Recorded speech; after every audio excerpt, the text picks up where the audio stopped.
barakallahu fiki gatii takkan kan faltu ammallee tola taaftaaf goota wanni tolaa toluma beeka anaafis faayidaan qabu siifillee faayidaan qabu wanni tolaa isinuu toluma koomentiidhaa fi taaftaabiin tun omata akka faayidaa takkan qabdu yoo lakkoofsa kana asit dabaluu taate malee kanaaf hin sodaatin taaftaaf godha lee sodaatte yaadii maal fakkaata rabbi jedhe adafaa ta'e wayyee gaaffii takkan si gaafadha yoo naa deebiste ammaan dhufee liqii ati narraa qabdu sana amma sii kafala daqiiqaa tokko keessatti ayyee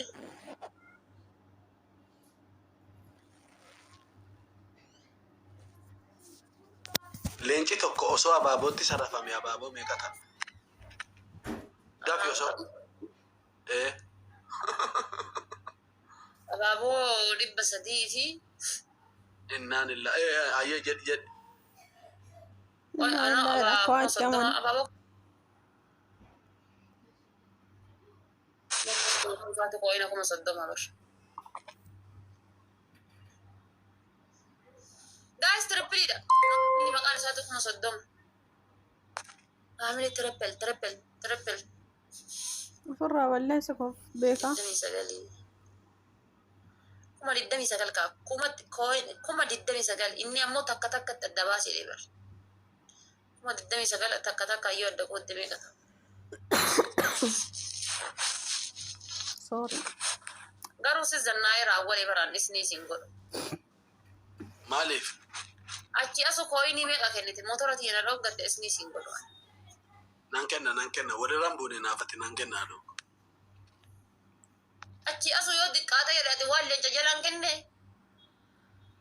kenneera walirra bu'uu dhabne haadhafaa ta'e waliin arginu naafatti yeroo wal qixa laayifii seennaa maaliin godhane haadhafaa ta'e anaa lafa jiruun si argatuu dhabe bar family taaftaa godhame kimchi godhe baate sittaba huwa adengo screenshot godha بكل فصح يشها هو القمت kuma takka no kas dhufata kuma tokko no kas takka tiyo deebe harri fakkaata leenci meeqa ta'a miti bar leenci tokko koyiniin kuma 30 takka tiyo deebisan jecha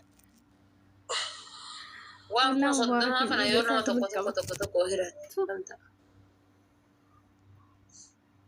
Soddoma ta'a sa? amantaa jijjiirraa jira meeqa himiyaati?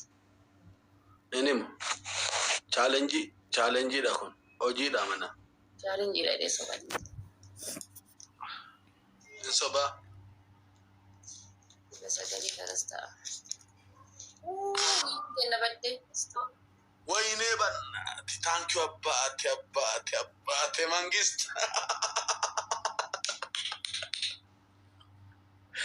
ay awwalee irratti wiinii lakkaatanii deemuu waan hin yaadamne haadhabaadha mabrak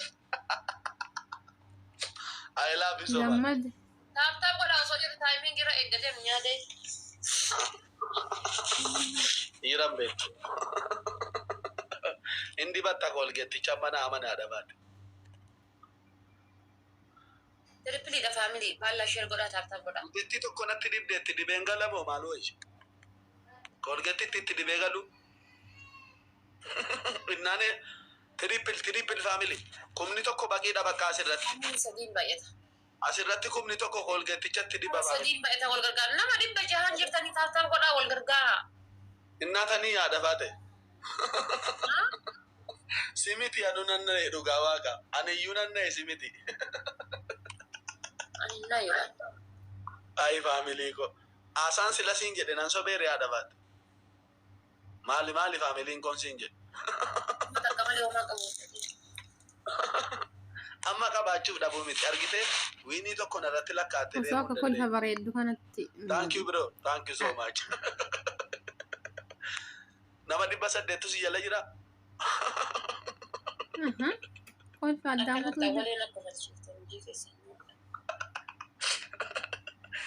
humna baratee waliin likiin qabinaa jenne maadhafaate nu dhaga'uu diddanii bisi wiinii meeqa qabda turte anu siin lakkoofne maadhafaate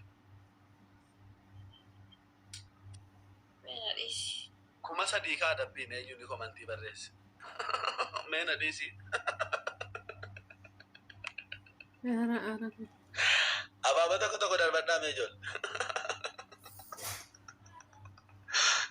ما شافاني بقى أردا بقى بالي تولي رانغو دم فكاتا سينج مال قد الرأتي والغني كشيشار كسو شيشار كسا كتاي هاسا وتاي هاسا يا مكينان أتجرا باجاجين أتجرا كولال غوتشي ولرغا كولي بيلما غوتشي ولي بيلما أورمية فكاتي فاتني جرتي بكسن فاتني اللي يرو تكتكني دبرتي dubartoonnis karaa sanne deeman karaa dhabar karaan ni jira kataa ullee garuu achuma ta'a iddoo arabni qaawwaatti gurgurtu bunatti mana shaayii akka fakkeenya shaayii jechuudha.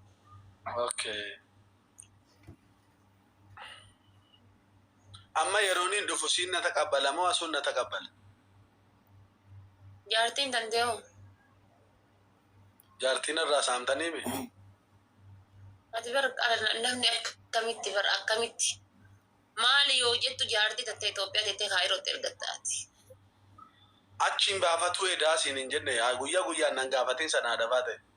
Achi wanti baafatu awwalee dhageeffadhu. Adabaa ta'e ati maaliif Kaayiroo dhatte naa himu? Fakkeenyaaf an singilii jaartii namaa ta'e miti. An singilii. Kaayiroo keessatti laal indoom jaartiin jechuudha dubartoonni. Jaarsa biraa baanaan adda oolanii bulanii yaada jijjiiran. Adda oolanii bulan. Amma naan jaarsa faaraa na seeti ani ijoollee magaalaati. Maaltu naan ga'e yoo samii yaabde awwaleedha. Dhaga'i.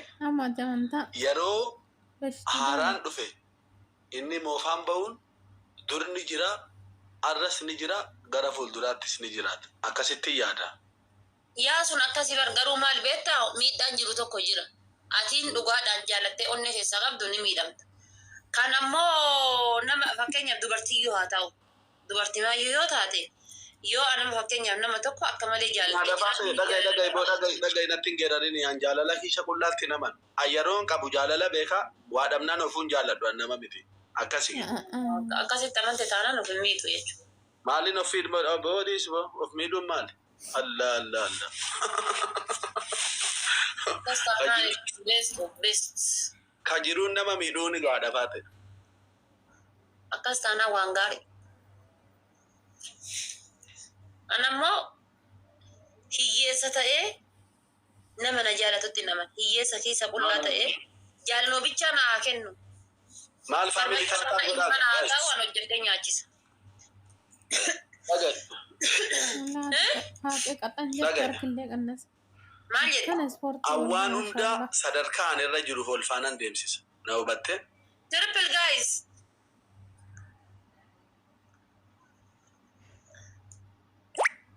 No, amma fakkeenyaaf anaa kiisha qullaa isii jaalladhe jaalala wal maraachine anumaan qabu jiraachisuu hin danda'u fakkeenyaaf maaliin godhaaf? Thank you, yeah, get a legit paredo dia. Awwaleen